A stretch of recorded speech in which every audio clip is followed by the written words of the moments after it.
le principal obstacle au bonheur, c'est nos propres pensées. C'est pas quelque chose d'extérieur à soi. Le bonheur pour moi, c'est la liberté. Pour moi, c'est très simple en fait, le bonheur. C'est juste être. Bienvenue sur le podcast C'est quoi le bonheur pour vous ? Je m'appelle Julien Perron, je suis le réalisateur du film C'est quoi le bonheur pour vous ? Pendant plus de 4 ans, je suis parti à travers le monde pour interviewer 1500 personnes autour de cette question fondamentale. À travers ce podcast, on parlera bien-être, développement personnel et médecine douce. Je vous souhaite un merveilleux voyage sur la route de la connaissance de soi.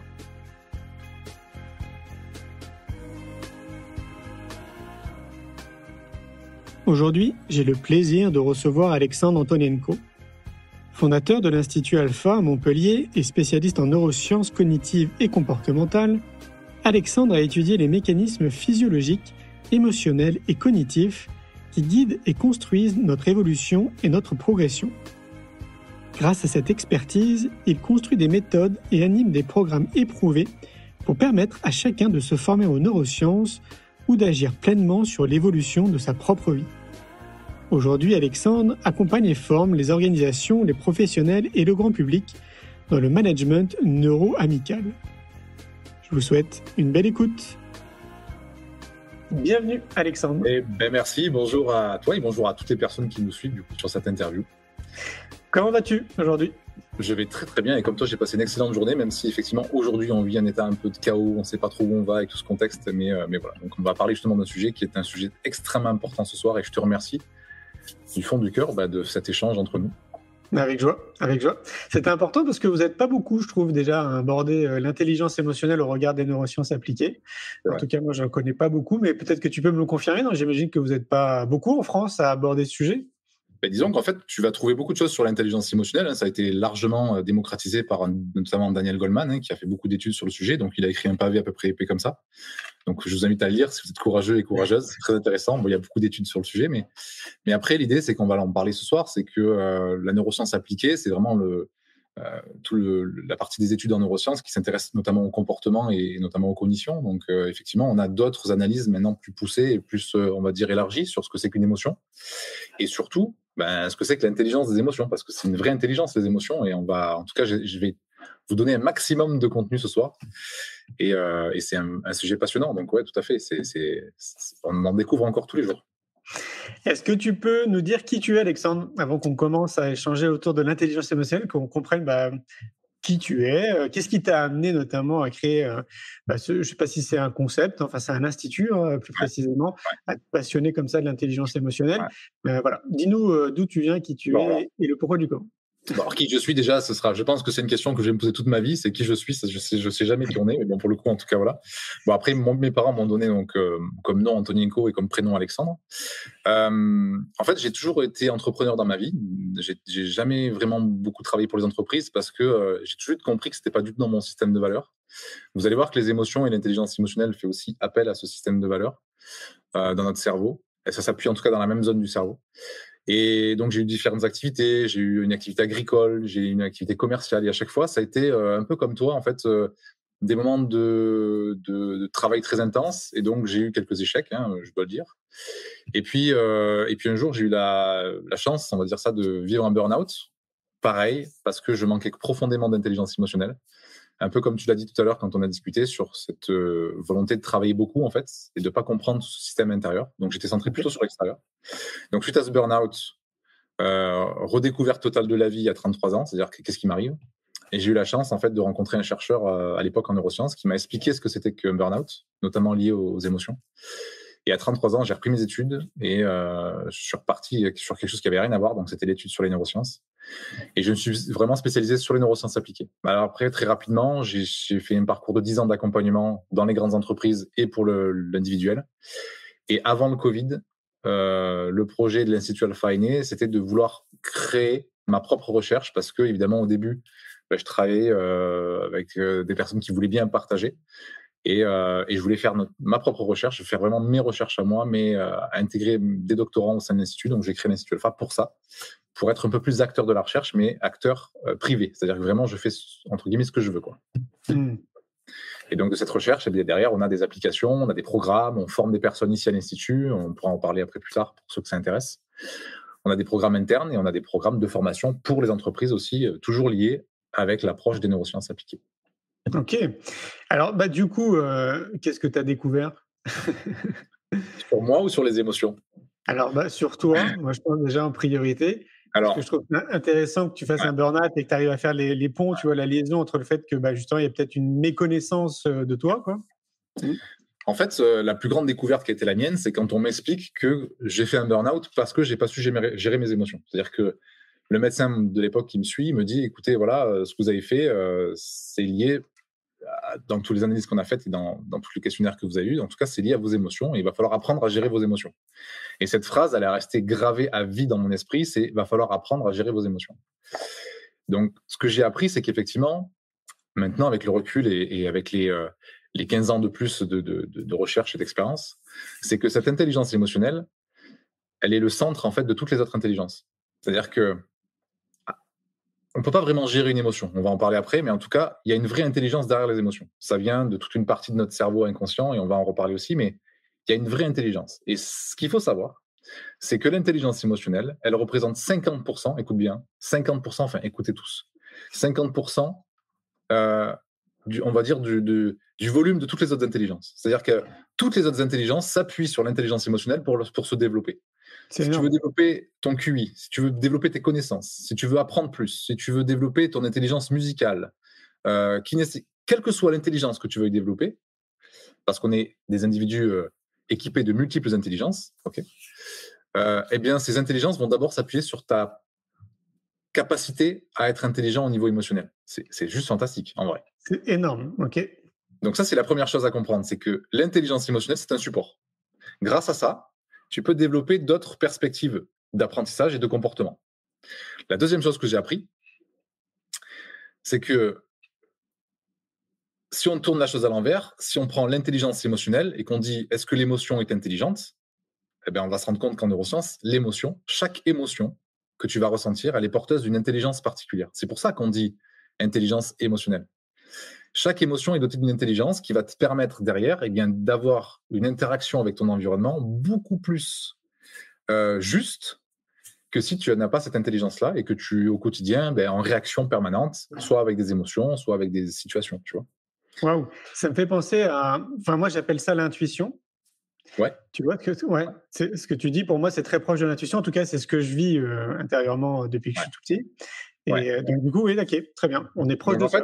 En fait, on va en parler. Il y a 3 choses intéressantes dont on va parler. Sans doute que tu y reviendras si j'oublie, mais il y a les émotions d'un côté, enfin, on va dire au centre. Il y a l'intuition et il y a les sensations. C'est vraiment 3 choses différentes qui sont 3 intelligences particulières. Ah, ok. Et chacune va te permettre d'avoir eu des perceptions et des interactions avec ton environnement différentes entre l'intuition, l'émotion et les sensations. Et j'aimerais vous faire un cadeau ce soir. On parlera des sensations derrière. Je vais vous apprendre quelque chose qui est extrêmement important et qui a changé ma vie et qui la change encore. Ok, et qui est lié à ça. Vas-y, dis-nous tout de suite. Hein. Non, je garde pour la fin. Comme ça, d'accord. Ok, parce que moi, tout de suite, quand tu dis que quelque part, tu as l'air de décloisonner l'intuition, les émotions, etc., alors qu'on est d'accord, elles sont quand même toutes interconnectées. On ne peut pas les décloisonner totalement. Alors, pour comprendre ça, c'est une super question. Et pour comprendre ça, en fait, effectivement, il faut les décloisonner parce que l'intuition, c'est une perception particulière. Les émotions, c'est aussi une perception et donc une intelligence, vous avez compris. Et les sensations, encore autre chose. On peut les décloisonner parce qu'elles ne vont pas interagir avec nous au même niveau. L'intuition, elle va être plus cognitive. Tu vas avoir une perception dite non conventionnelle et tu vas agir en fonction d'une idée, d'une pensée, d'un concept qui ne serait pas logique, en fait, qui est une intuition. Okay, tu vas te dire, mais oui, mais c'est évident, mais pourtant, c'est pas logique. L'émotion, elle va apporter un message plus au niveau de l'énergie du corps. C'est-à-dire que tu vas ressentir des énergies particulières. Okay, donc, il faut bien comprendre la différence entre cognition, pensée, intuition, quelque chose que tu vas capter. L'émotion que tu vas ressentir comme étant une énergie qui va te traverser. Tu vois, la colère, putain, le truc que tu vas ressentir dans ton âme et dans ton corps. Et la sensation qui est plus liée au physique. Une sensation, tu sais, des fois un peu diffuse, mais dont on va parler juste après derrière. Et là où on fait le lien, c'est qu'en fait, notre cerveau, il a 2 grands modes de fonctionnement. D'accord ? Il y a la partie dite consciente, ce qu'on est en train d'échanger, vous et moi, ce soir, toi et moi, et les gens qui nous suivent, c'est conscient. Tu me vois, vous m'entendez. Donc, il y a des perceptions, il y a des acquisitions d'informations qui sont dites conscientes. C'est étude faite à McGill au Canada, un centre de recherche avec qui on collabore. On a des intervenants qui interviennent pour nous à l'Institut dans nos programmes. La partie consciente de notre cerveau, elle peut capter et traiter jusqu'à 2000 informations par seconde. Okay, toutes les secondes, notre cerveau peut capter et recevoir à peu près 2000 informations. En informatique, on te dirait des bits secondes. Okay. Mais il y a une deuxième partie de notre cerveau qu'on pourrait représenter comme un iceberg. Donc, tu as la partie visible de l'iceberg et puis tu as la partie immergée. Cette partie, on l'appelle l'inconscient. Okay, l'inconscient dont parle Freud, il y a toute la psychologie ou la neuropsychologie et les neurosciences partent de l'inconscient. Donc, on n'a pas la même vision entre les psychologues et les neurosciences, mais cet inconscient, en neurosciences, on t'explique qu'il est capable, lui, de percevoir et de recevoir jusqu'à 400 milliards d'informations à la seconde. Okay. C'est-à-dire que toutes les choses que tu ne vois pas, mais que ton cerveau perçoit quand même, à raison de 400 milliards d'informations. Donc maintenant, pour répondre à ta question, on décloisonne intuition, sensation, mais on va recloisonner parce qu'en fait, tout ça, ça vient de l'inconscient. Et ton inconscient, qui est pour nous en neurosciences un réservoir de ressources infini, c'est ça l'inconscient. Quand on pratique l'hypnose et que moi j'accompagne des personnes en hypnose, on va chercher dans l'inconscient de nouvelles ressources. Tu vois. Et cet inconscient, il est porteur d'apprentissage, il est porteur de programmation, il est porteur presque de divin, tu vois. Mais pour que 400 milliards d'informations en permanence puissent communiquer avec 2000 informations qui sont déjà saturées par la publicité, les réseaux sociaux, tu vois, tout ce qu'on... Mais pour que ça puisse communiquer ensemble, la seule façon de le faire, c'est avec l'intuition, qui parfois arrive à passer, seulement si tu es capable de l'entendre. Et la plus forte manière de le faire, c'est l'émotion. C'est quand tu as une émotion, c'est ton inconscient qui te dit hop, hop, hop, hop, hop, arrête. On verra qu'après, derrière, il y a plein de petits messages que je vais vous donner, mais l'émotion, elle est là pour te communiquer quelque chose de la part de l'inconscient. Tu me suis ? Oui, complètement. Et du coup, moi, j'ai un exemple qui est le mien. Moi, j'ai l'impression que quand je vis ces intuitions que je vis quand même très régulièrement dans mon quotidien, c'est de tout, en fait. Typiquement, physiquement, j'ai une sensation. C'est souvent des frissons. Parfait. Alors, génial. Tu vois, je vais avoir une émotion aussi qui va être liée à cette intuition, mais j'arrive pas à mettre des mots dessus. Et après, je vais te dire, j'ai une sensation, une information, quelque chose qui est très clair, mais par contre, je ne peux pas l'expliquer. Et comme j'ai pris le temps de l'écouter, depuis que je suis tout petit, j'écoute ça, en fait, pour moi, c'est mon meilleur guide, si tu veux, dans ma vie. Tout ce que j'ai fait, par exemple, dans mes activités professionnelles, c'est lié à mon intuition. Et donc, j'ai la réponse, enfin, de ce que je te demandais tout à l'heure, de comment tu fais pour gérer autant de choses et pour avoir cette réussite-là. En fait, tu vois qu'en fait, tu viens de répondre à la question de manière indirecte. Okay. C'est qu'il y a une étude également qui a été faite. Alors, je suis beaucoup d'études aussi aux États-Unis, ailleurs, en Belgique, mais là, pour le coup, cette étude, c'est à New York qu'elle est faite par des chercheurs. Et on s'est rendu compte que les plus grandes réussites, quelles qu'elles soient, elles peuvent être financières, ce que tu veux, mais dès que tu as un développement, une progression et une réussite, quelle qu'elle soit, cette étude a montré que les personnes qui réussissent le plus, ce sont les personnes qui, comme toi, s'appuient d'abord sur leur intuition, leur émotion et donc leurs sensations, avant la logique.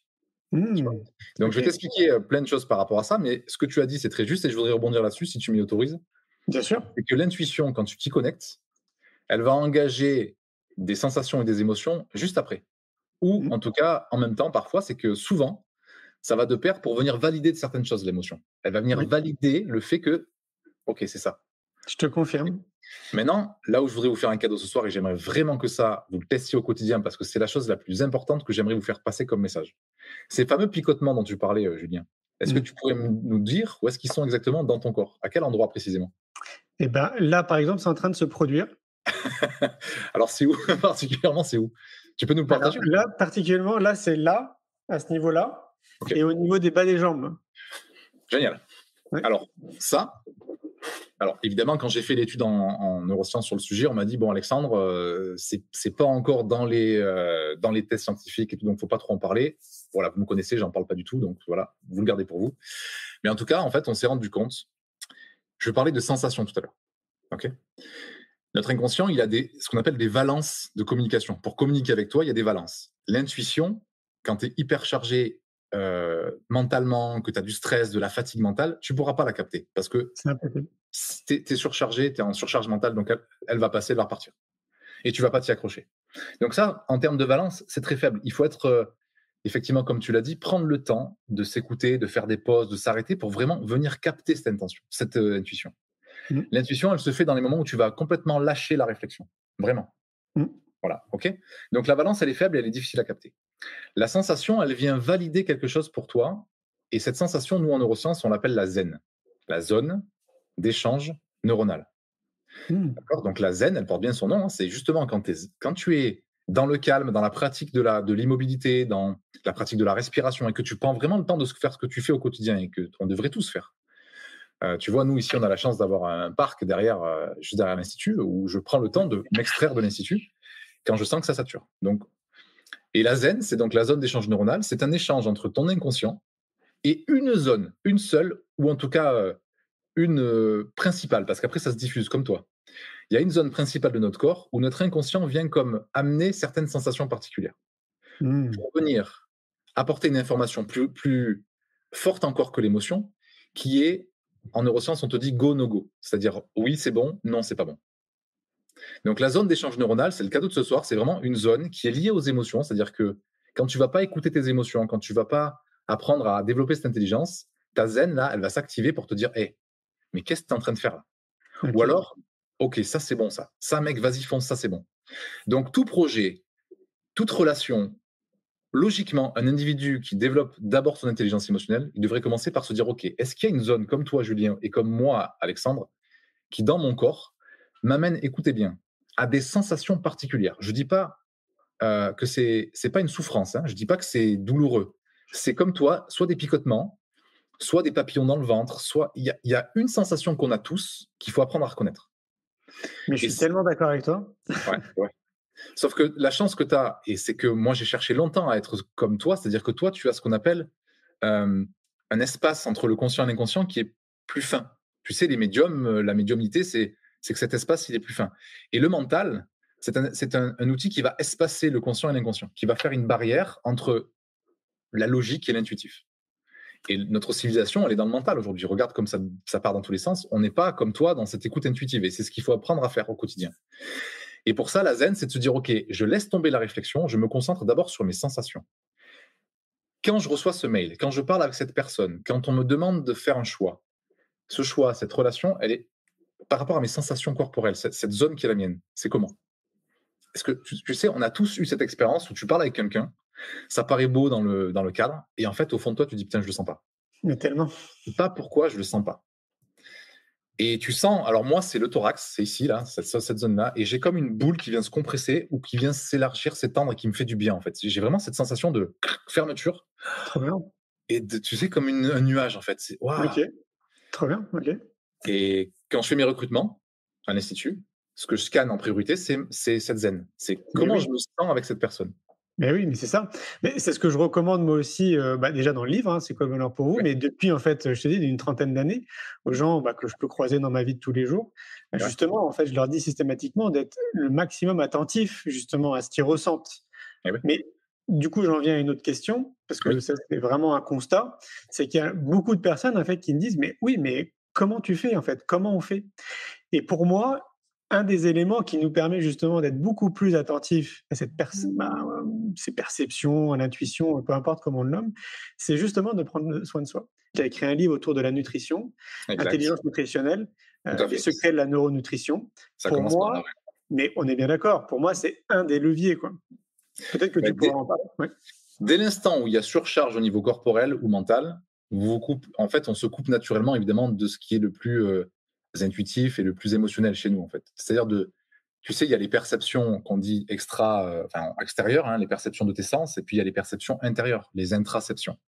L'intraception, toutes ces perceptions que l'on a au niveau de l'intestin, au niveau du cœur, toutes ces perceptions que l'on développe justement avec l'intelligence émotionnelle, quand on apprend dans des programmes ici ou comme les nôtres ou ailleurs à développer ça, c'est pour permettre d'avoir un regard plus porté sur ces 400 milliards d'informations intérieures, plutôt que ce que je vois ou que ce que j'observe ou que ce que j'entends, en fait, en vérité.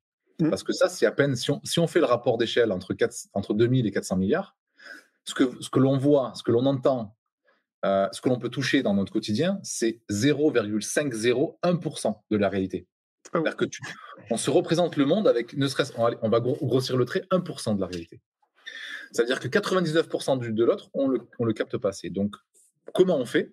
étape numéro 1, tu l'as dit, on prend soin de soi, mais avec une conscience de qu'est-ce qui est vital dans l'instant T, quoi. Est-ce que moi, j'ai besoin d'abord de me centrer sur la façon dont je me nourris? Est-ce que j'ai besoin de m'arrêter, de faire des pauses, tu vois? Maintenant, ce qui m'a le plus aidé, si je devais garder qu'une seule clé parmi toutes les clés, il faut comprendre que, et là c'est très important ce que je partage, parce que il faut comprendre qu'on est en train de rentrer là dans un monde qu'on appelle le monde de la technosphère.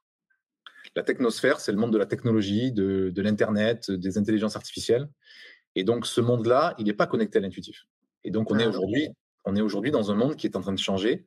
On est né de la géosphère, on est né de la nature, et on arrive dans la technosphère. Aujourd'hui, on est dans la ville, voilà.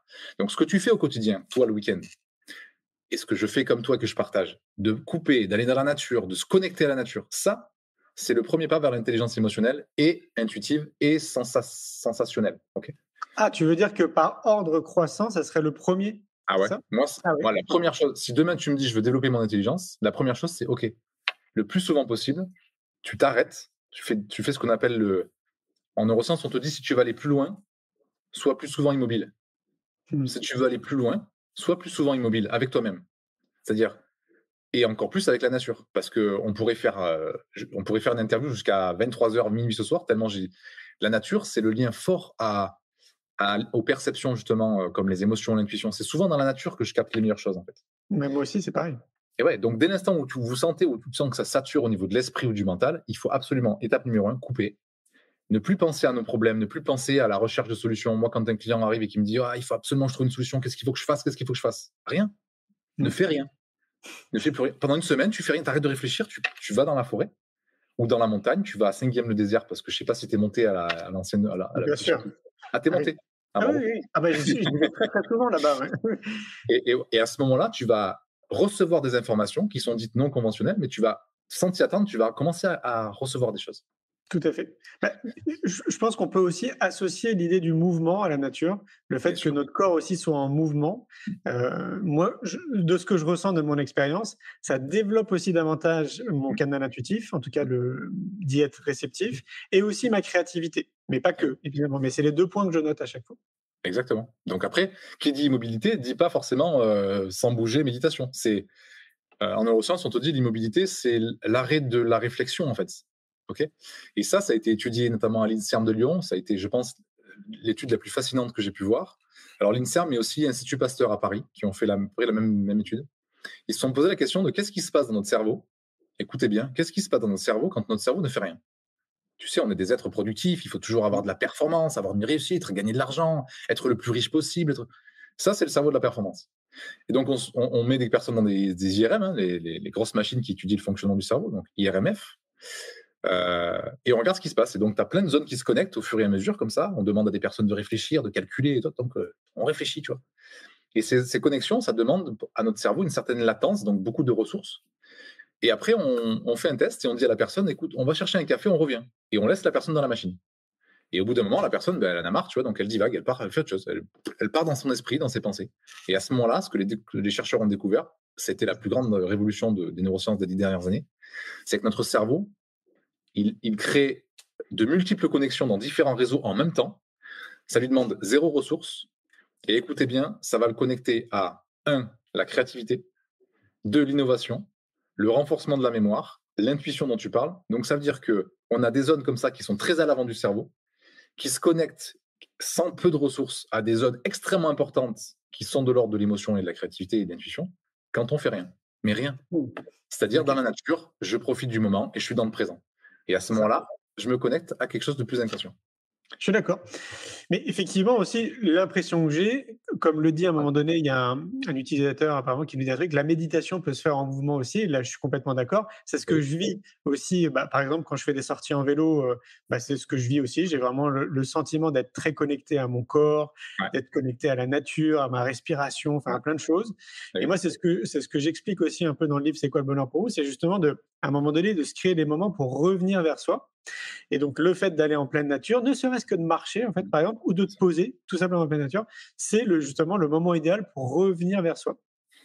En fait, il y a vraiment le moment de se prendre soin de soi, c'est-à-dire vraiment revenir à quelque chose de se traiter en première classe. C'est-à-dire que prendre des rendez-vous avec soi, c'est la chose la plus importante à faire.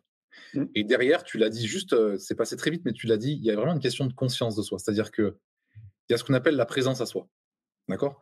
Développer son intelligence émotionnelle, ça commence évidemment par un des grands piliers de l'intelligence émotionnelle qu'on appelle la présence à soi. La reconnaissance de ce que je vis dans mon corps, dans mon esprit et dans mon énergie. Comment elle est mon énergie?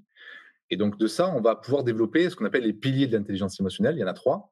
Le premier, c'est la conscience émotionnelle. C'est-à-dire, OK, moi, mes émotions, c'est quand, comment, avec qui, quel type d'émotion. Ça demande de la présence. C'est-à-dire, OK, quand je m'observe, en fait, dans ces moments de calme, et que j'ai des émotions de colère, de tristesse et autres, d'où ça vient, quoi, comment. En fait, tout ça, c'est permis grâce à cette présence à soi. OK? Donc, au début, quand on est dans la présence à soi, on peut être que dans la présence au corps, observer le corps, mes sensations, c'est où, elle est où ma zen, quand est-ce qu'elle s'active, à quel moment, est-ce que c'est froid, chaud, c'est quoi les sensations. On commence par ça. Après, il y a la présence au mental. OK? C'est dans quel sens je vais, est-ce que cette émotion, elle est liée à une pensée, excuse-moi, de merde, tu vois? Et on commence à faire des liens dans cet espace, dans ce premier pilier qui est la conscience émotionnelle. Après, une fois qu'on a la conscience, on peut rester dans ce qu'on appelle la gestion des émotions. Là, on commence à se dire, OK, c'est quoi le message de ça, en fait? Parce que si mon inconscient vient me parler et que je ressens de la colère, c'est quoi le message de ça? Est-ce que c'est parce que l'autre m'agace? Ben non. L'autre n'est que le reflet, en fait. Tu ressens de la colère parce qu'à ce moment-là, ton inconscient est en train de te dire, hey, excuse-moi, hein, mais je pense que là, tu devrais peut-être un peu communiquer, quoi. Ou faire quelque chose, quoi. Mais là, on rentre dans le domaine de la connaissance de soi. Enfin, pour Oui, mettre dessus, c'est le domaine de la connaissance de soi. Mais oui, moi, une fois de plus, oui, tu prêches un convaincu, évidemment. Parfait, écoute, tant mieux. Sinon, et en plus, au-delà de prêcher un convaincu, c'est ce que je vis. Donc, voilà, je le vis très clairement et je le vis depuis une trentaine d'années. Et c'est là-bas, je te dis, c'est pour ça que, notamment, que je fais toutes ces activités dans le monde de l'éducation, parce que je suis convaincu que tout part de là, tu vois, et que si on peut amener les enfants le plus tôt possible, justement, à cette conscience, je suis convaincu qu'on change l'humanité, drastiquement, quoi. Tu vois. Oui, non, mais vraiment. Je pense que sincèrement, c'est-à-dire qu'aujourd'hui, tout ce qu'on constate en termes de chaos et d'évolution aujourd'hui vers tout ce qu'on peut observer, politique, sanitaire, social, tout ce que tu veux, il y a un vrai manque d'intelligence émotionnelle. Et pire encore, tu vois, nous ici à l'Institut, on reçoit des enfants qui viennent se faire accompagner par leurs parents de plus en plus jeunes, de plus en plus tôt, parce que comme on n'a pas cette conscience, et que parentalement parlant, on n'a pas cette conscience des émotions, on ne sait pas les gérer. Et quand on regarde le cerveau d'un enfant, il n'a pas la raison, en fait. Un enfant n'a pas cette partie du préfrontal, tu sais, la partie avant du cerveau. C'est une partie le préfrontal chez l'être humain, c'est la seule zone du cerveau qui permet d'autoréguler les émotions et les automatismes. D'accord? On parle de gouvernance adaptative en neurosciences cognitives. On te dit que l'avant du cerveau, c'est la zone qui va se développer se terminer, devenir mature à 21 ans. Donc à 21 ans, tu peux commencer à avoir cette perception, cette présence. Mais avant, c'est complexe. Parce que tu n'as pas la possibilité, en tant qu'enfant, de concrètement gérer tes émotions. Donc, ce dont tu as besoin en face, c'est d'un modèle qui te montre ce que c'est que la gestion des émotions. Et il n'y en a plus de modèles aujourd'hui. On a des modèles qui ne sont pas bons. Exactement. Alors, je reviens sur un terme, d'ailleurs, sur lequel toi-même, tu n'étais pas vraiment pour, c'est gestion. Moi, j'ai un peu de mal avec ce terme de gestion des émotions. Est-ce qu'il n'y a pas un autre terme, un synonyme qu'on pourrait employer? Parce qu'il ne me semble pas que ce soit réellement de la gestion, quoi. Non, si je devais donner qu'un seul terme, ce serait écoute. Ouais, c'est beaucoup plus. En gros, l'émotion, elle est juste porteur de. En fait, emotion, en anglais, emotion, c'est énergie en mouvement. Motion. Donc, c'est que de l'énergie en mouvement. Si tu essayes de gérer, de maîtriser, de contrôler ou de l'énergie en mouvement, tu vas t'en mordre les doigts parce que l'énergie, ça ne se gère pas comme ça. Par contre, l'énergie, elle t'apporte effectivement 2 choses. Un message, écoutez bien, un message et du mouvement. L'émotion, c'est que ça. Si tu veux apprendre à vraiment gérer ton émotion, entre guillemets, c'est-à-dire écouter l'émotion, la première chose, c'est quoi le message? Parce que chaque émotion, elle est porteuse d'un message de la part de l'inconscient. Donc, OK, c'est quoi le vrai message de ma colère? C'est quoi le vrai message de ma tristesse?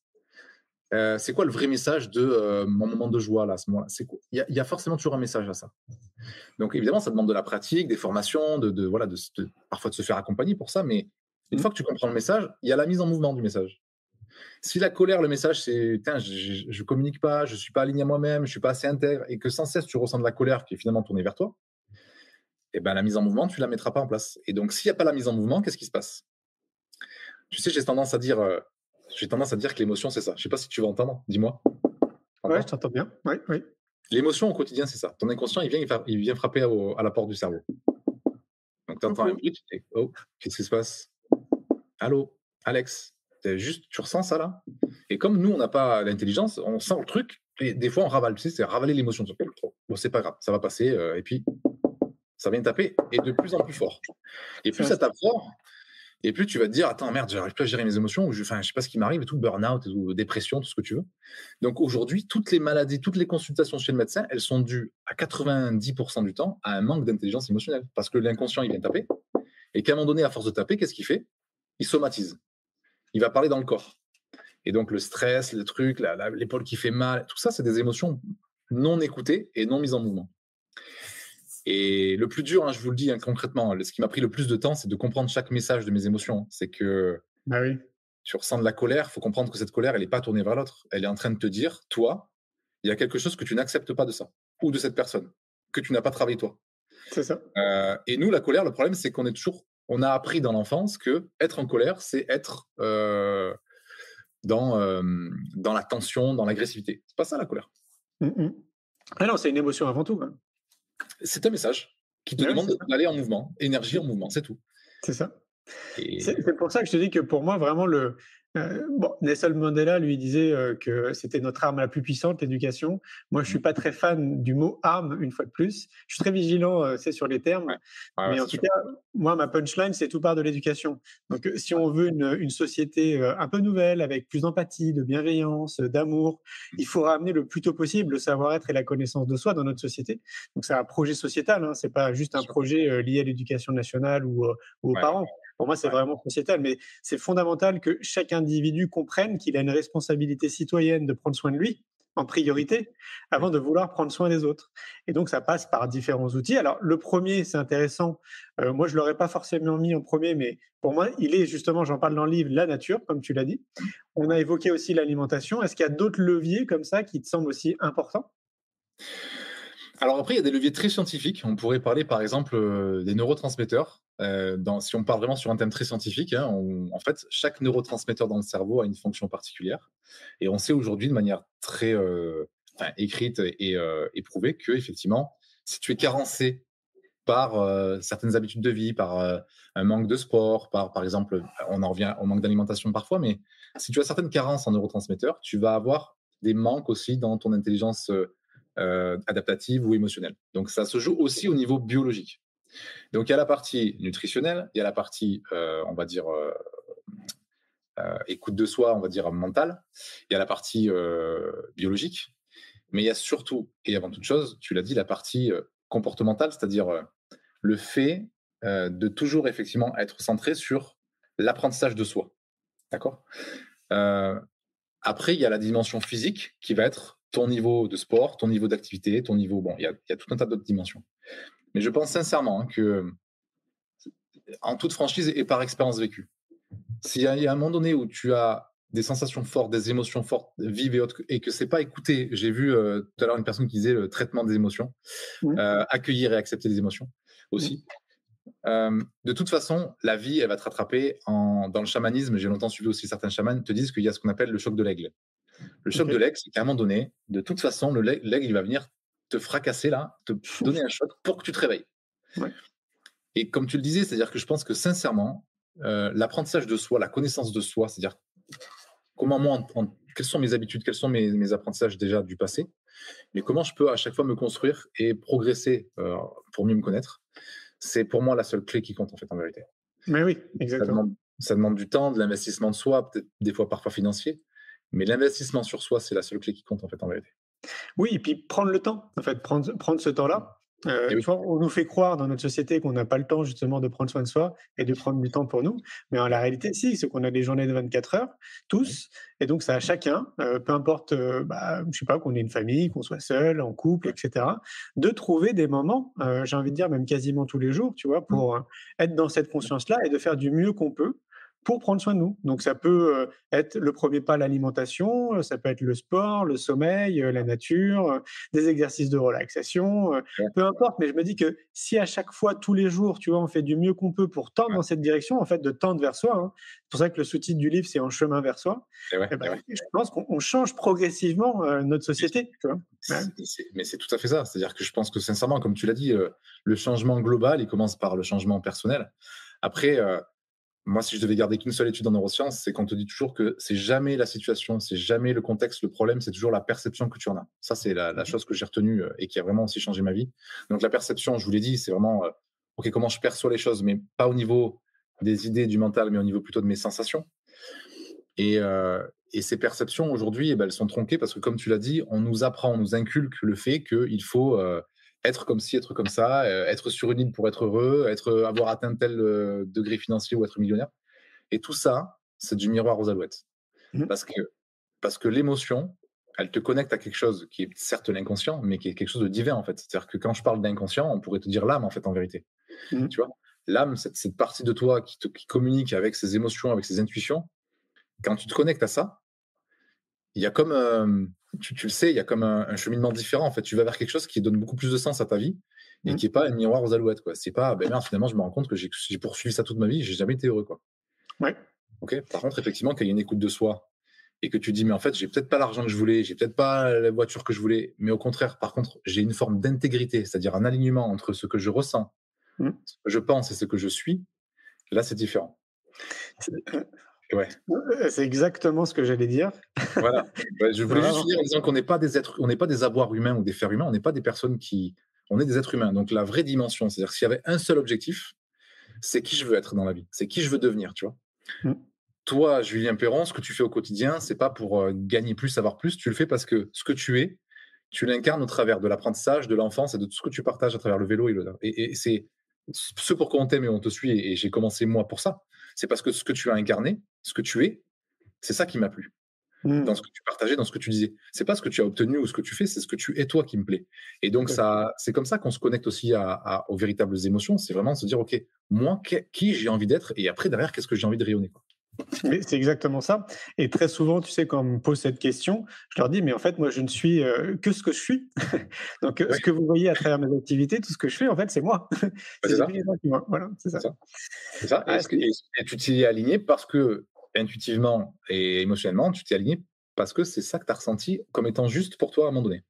Tout à fait. Et parmi d'ailleurs les questions que je me suis posées avant de me lancer et de créer mon entreprise, donc il y en avait plusieurs, mais une des questions qui était peut-être la plus importante, c'est un peu répondre à la question c'est quoi le bonheur pour vous, c'est le film que j'ai réalisé, c'est de déterminer mes besoins. Pour moi, c'était vraiment important avant de créer mon entreprise, de déterminer mes besoins, c'est-à-dire une fois de plus, de me faire passer en priorité mon bien-être, mon épanouissement, avant tout le reste. Et le deuxième point qui était important, c'était de me sentir utile et de mettre à contribution mes talents pour quelque chose qui me dépasse, tu sais, pour l'humanité, pour vraiment une cause vraiment très importante. Et j'ai remarqué après, à travers l'étude que j'ai faite sur le bonheur, que c'était un des éléments justement hyper importants pour tous les êtres humains, de se mettre à contribution ses talents pour quelque chose qui nous dépasse, en fait, de se sentir utile, tu sais, dans la société. Il y a deux dimensions pour le cerveau qui sont très intéressantes, qui sont liées justement à ce qu'on va ressentir comme émotion. Tout à l'heure, je disais que c'était des messages et des guides et que ça nous mettait en mouvement. Là où on va justement avoir les émotions les plus fortes, c'est lorsqu'il y a ce fameux manque d'intégrité dont je parlais. Mais surtout ce que tu viens de dire, c'est-à-dire le fait qu'effectivement, il y a d'abord une réponse à des besoins très importants. C'est-à-dire si tu ne réponds pas à des besoins prioritaires qui sont de t'aligner à ce que tu ressens être bon pour toi et autres, tu vas ressentir un paquet d'émotions qui vont te dire là, il va falloir que tu te mettes en mouvement. Là, il va falloir que tu fasses quelque chose parce que si tu continues comme ça ne va pas faire. En gros, c'est ça le message, quoi. Donc, tu vas ressentir du mal-être au quotidien et tu vas dire mais qu'est-ce qui se passe, quoi. Ouais, vas-y, bouge, fais quelque chose. Donc, il y a cette première dimension qui est effectivement la dimension des besoins. Le besoin, il amène à ce qu'on appelle la progression. Quand tu réponds à des besoins, tu prends une plante, si tu réponds aux besoins de cette plante, elle va croître. Okay. Donc, le besoin, il amène à ressentir pour le cerveau un espace de progression. Tu vas ressentir une motivation qui va être générée par la progression personnelle. Lorsqu'une entreprise comme la tienne ou comme la mienne répond à des besoins, c'est encore le top parce que du coup, on est à la fois dans la production et dans la progression. Tu me suis ? Ah oui. Donc ça, c'est les besoins. Il y a une deuxième chose qui est extrêmement importante et qui est lié aussi à des émotions et qui se trouve exactement dans la même zone du cerveau. Dans la gouvernance émotionnelle de notre cerveau, on a une autre zone qui correspond à ce qu'on appelle le système de valeurs. Le système de valeurs, c'est quoi? C'est pas des besoins. C'est pas ce dont j'ai besoin pour croître. C'est, écoutez bien, ce qui est le plus important pour moi dans la vie. Donc, on a d'un côté les besoins qui me nourrissent, et de l'autre côté, on a ce que tu as dit, c'est-à-dire l'envie d'aider, de partager, d'aider l'humanité. Ça, c'est une valeur que tu as. C'est une valeur de partage, de croissance. C'est quelque chose qui, pour toi, est tellement important que si tu t'alignes pas à cette valeur-là de partage, de connaissance, de croissance, ton inconscient qui, lui, connaît tes valeurs, va dire Julien, il va falloir que tu bouges un peu là. Parce que jusqu'à présent, tu es salarié dans une boîte, ok, tu as une valeur de liberté, et ta valeur de liberté, elle n'est pas trop OK avec ça, quoi. Et tous les jours, tu vas te dire putain, je sais pas ce qui m'arrive, quoi. C'est simplement dû au fait qu'à ce moment-là, l'intelligence émotionnelle, c'est quoi? C'est une émotion, un ressenti que tu vas vivre qui va te dire soit, tu réponds pas à tes besoins. Il va falloir que tu répondes à tes besoins d'immobilité, de temps, de sport, ce que tu veux, on a dit tout à l'heure, de nourriture. Et en face, t'es pas aligné, mec, ou nana. T'es pas aligné parce que tu réponds pas à tes valeurs. Et donc, je le dis, le besoin, c'est la progression. Les valeurs, c'est... t'as dit le mot juste tout à l'heure, c'est la... il m'a échappé, c'est quand tu partages, c'est la... Votre sens utile? Ouais, c'est le sens, en fait. C'est le sens que tu donnes à la vie. Tu as dit le mot juste tout à l'heure, mais il m'a échappé. Okay. Donc, on a la progression de soi et on a le don de soi, quoi. C'est ce qui est important pour moi dans la vie et que donc, du coup, je m'aligne à ça, quoi. Et donc, voilà. Si tu es au clair sur tes valeurs et donc, on voit que tu as un nombre de valeurs. Je te l'ai dit depuis le début quand on s'est parlé. Ce que j'aime chez toi, c'est ça. C'est ces valeurs qui sont les tiennes de partage, d'apprentissage, de respect. Et mon Dieu, que ce monde a besoin d'hommes et de femmes de valeur, quoi. Je vous en supplie. Mais tellement. Mais vraiment. Mais tellement. Et puis, j'allais dire de simplicité aussi. Mais ouais, mais c'est voilà. Et c'est tout. C'est ça. De rester simple. Arrêtons de vouloir. On en voit au niveau marketing, on le voit partout. C'est du mensonge en permanence. Et c'est vrai que c'est pénible parce que ça, c'est pas des valeurs saines. Et malheureusement, quand on n'est pas au clair sur nos émotions, on va répondre à des besoins que l'on pense être les bons pour nous, alors que pas du tout. Donc, c'est évident. Je crois que c'est la semaine prochaine ou dans 2 semaines, je vais recevoir aussi un autre invité. On va parler d'intelligence du cœur. Ah, c'est bien ça aussi. Ouais. Est-ce que pour toi, ce sont des choses qui sont dissociées, l'intelligence émotionnelle et l'intelligence du cœur? Moi, j'y vois vraiment un tronc commun. Mais est-ce que toi, là, comme ça, spontanément, est-ce que tu le dissocies? En fait, je t'aurais dit non. Et en fait, j'ai fait des études avec... j'ai suivi des études avec Earthmate, pour ceux que ça intéresse ou celles que ça intéresse. Earthmate Institute au Canada. Donc, l'Institut des mathématiques du cœur. Et en fait, l'intelligence du cœur, elle va même au-delà de l'intelligence émotionnelle, en vérité. C'est-à-dire que l'intelligence du cœur, elle est bien plus puissante parce que le cœur, c'est pas qu'un simple message, le cœur. Le cœur, il a une intelligence qui est aussi de l'ordre de ce qu'on appelle le charisme, la modélisation des autres, l'impact sur les autres. Il a une influence que n'a pas l'émotion. C'est-à-dire que l'émotion, effectivement, elle va avoir une influence parce que si toi, tu es empathique, que tu captes mon émotion, tu vas effectivement te coller à cette émotion. Et il y a dans le cerveau ce qu'on appelle des neurones miroirs.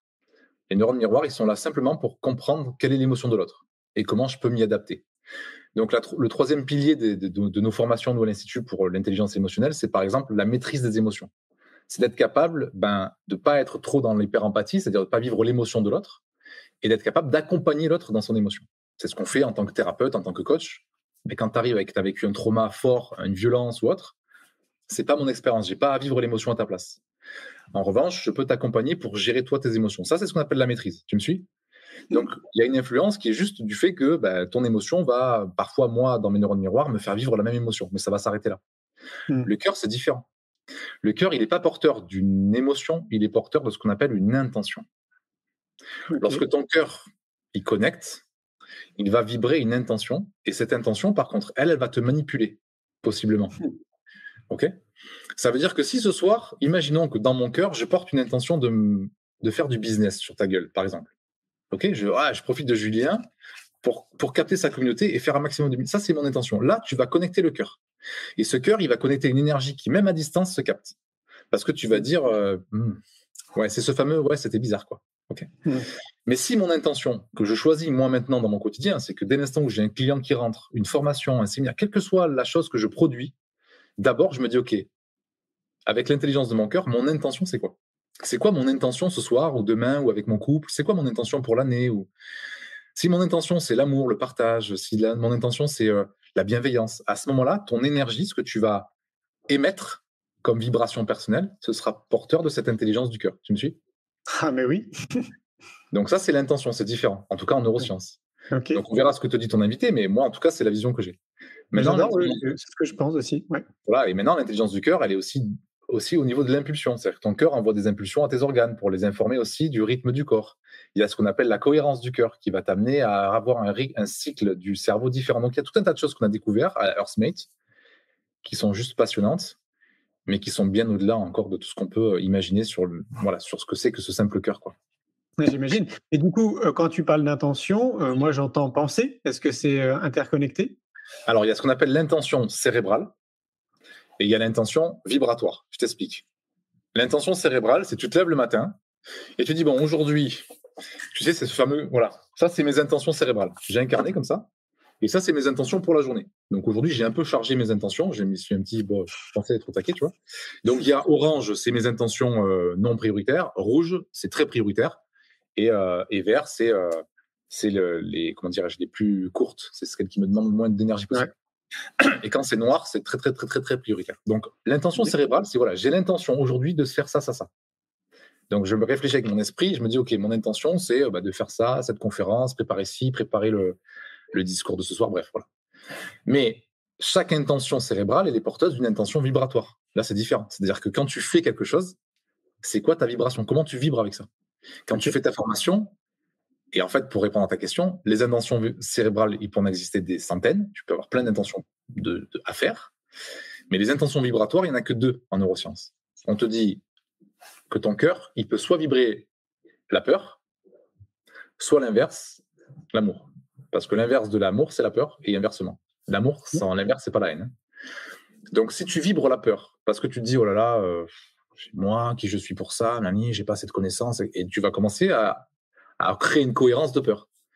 Et tout ton esprit, toutes tes émotions, tout ce qui va te tourner et tes sensations vont être calibrés à cette intention de peur, vibratoire de peur. Maintenant, si tu es dans l'amour, au quotidien, quoi qu'il arrive, quelles que soient les souffrances, quels que soient les traumas, quelles que soient tes expériences, quelle que soit la chose que tu pratiques et que tu fais, si tu es dans une intention d'amour, tu peux que réussir. Donc, c'est ce que je dis dans mon livre, c'est quoi le bonheur pour vous? Parce que c'est ce que je pratique en fait dans mon quotidien. Ouais. Mais on le voit en plus. Mais c'est ça qui est génial chez toi. Ouais, de mettre de l'amour en fait dans tout ce que tu fais. Et j'insiste aussi beaucoup sur la beauté. Je trouve que tu vois, on oublie complètement la beauté en fait, de mettre de la beauté dans tout ce que tu fais. Dans toutes les ce qui est beau, ouais. Bien sûr. Exactement. Ouais. On a une dame qui nous pose la question. Tu as écrit un livre là-dessus parce qu'elle demande où est-ce qu'elle peut retrouver toutes tes infos. C'est ce fameux livre dont je te parlais avant qu'on se connecte. C'est ce fameux livre dont je vais bientôt avoir espoir de l'éditer, de le sortir. Donc effectivement, oui, je travaille sur un bouquin qui est lié justement à tout ce qui est perception. Je sais pas encore le titre exact, mais en tout cas, j'y travaille.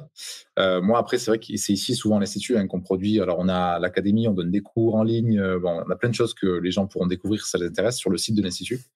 On a toute une académie de cours et autres, où on parle effectivement de ces sujets-là pour, à travers des conférences aussi, informer le public qu'aujourd'hui, là, dans le monde dans lequel on vit, c'est important pour sortir du chaos mental et de tout ce qu'on traverse. Le plus important, c'est la cohérence du cœur.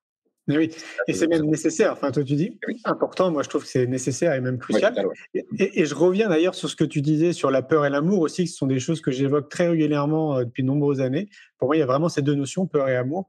Et il faut quand même aussi conscientiser qu'on est dans une société qui essaye un maximum de nous faire peur, notamment à travers le mainstream. Tout le monde, je crois qu'il y a au moins 80% de la population qui a une télévision chez elle. Les médias, globalement, que ce soit la radio, que ce soit la presse, la télé, le mainstream, l'information qui arrive en masse en fait dans notre société est très anxiogène et évidemment nous fait peur. Et donc ça nous fait peur sur plein de choses et ça nous paralyse sur énormément de points en fait dans notre vie. Eh ben, c'est pour ça que c'est intéressant d'avoir la zen, parce que quand tu es connecté à ta zen, tu vas vite comprendre qu'à ce moment-là, je vais t'expliquer une petite expérience toute simple si tu veux bien. On a encore un peu du temps ou pas? Oui, on a encore du temps. Parce qu'effectivement, lorsque tu es connecté à des choses au niveau mental, au niveau vibratoire qui sont pas les bonnes, ton inconscient il va t'informer direct que c'est pas bon. Et ça, il faut le capter parce que tu vas pouvoir avoir comme un guide qui va te dire ok, go, no go, enfin ça non, arrête, et ça arrête, continue, c'est ça, c'est top. Parce qu'effectivement, comme tu l'as dit, on est tellement soumis à de l'information négative et de l'information paradoxale que tout ça, ça génère évidemment de la peur. Et la peur, cette émotion de peur, eh ben, elle est là pour t'informer évidemment de quelque chose, qui est de dire, attends, qu'est-ce que tu es en train de regarder là? La peur, c'est que ça. La peur, c'est une projection que tu fais et que tu ramènes vers toi en disant, oh là là, si jamais, oh là là, le monde va s'effondrer, ça va être la guerre et tout. Arrêtons avec toutes ces perceptions-là. Restons centrés sur le présent.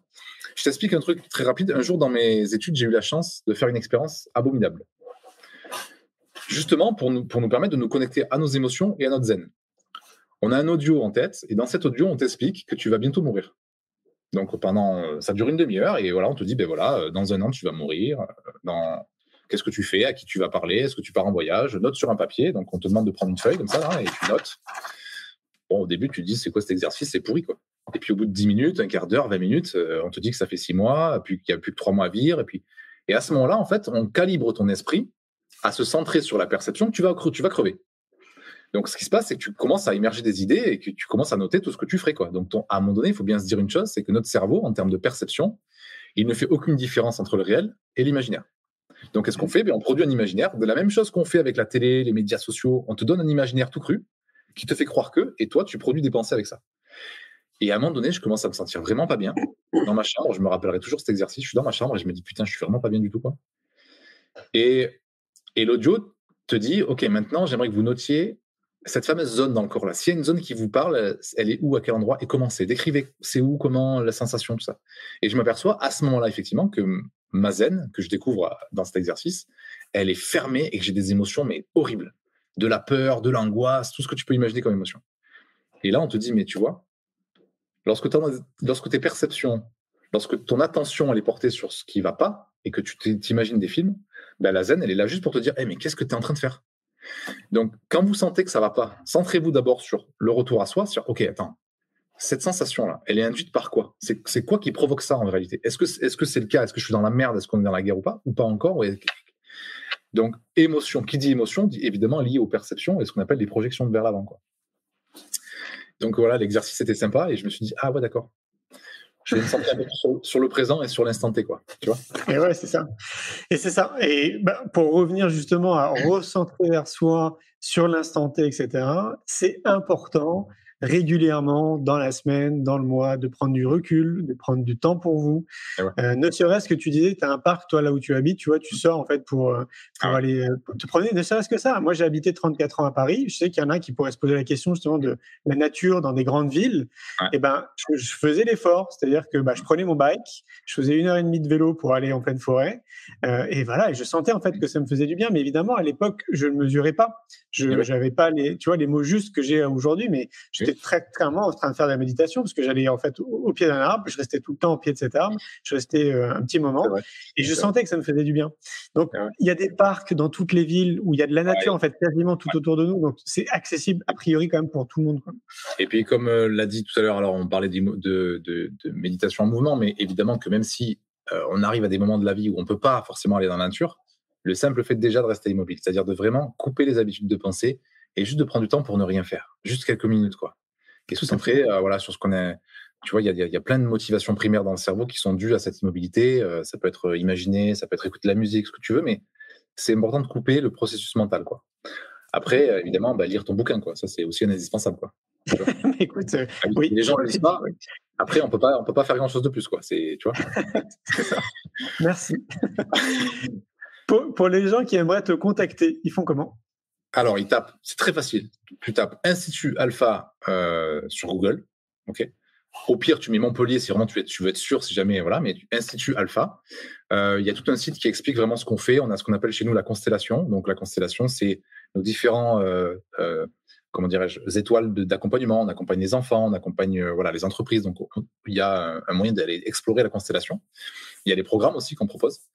Et puis sinon, après, par mail, pareil, sur le site, il y a le mail, il y a tout. On te trouve aussi sur Facebook, Instagram, LinkedIn, tout ça? Ouais. Voilà, pareil, Alexandre Antonienko. Alors, Instagram, c'est facile, c'est Alexandre Antonienko. Et pareil, sur Facebook, vous tapez Alexandre Antonienko et j'ai un compte pro qui est le même que celui-là, là, Alexandre Antonienko-Institut Alpha. Pareil, on diffuse pas mal de choses. J'ai une dernière question qui me vient à l'esprit, parce que mine de rien, quand même, tu as parlé de chamanisme, tu as parlé de sujets qu'on n'évoque pas, tu vois, assez souvent dans notre société.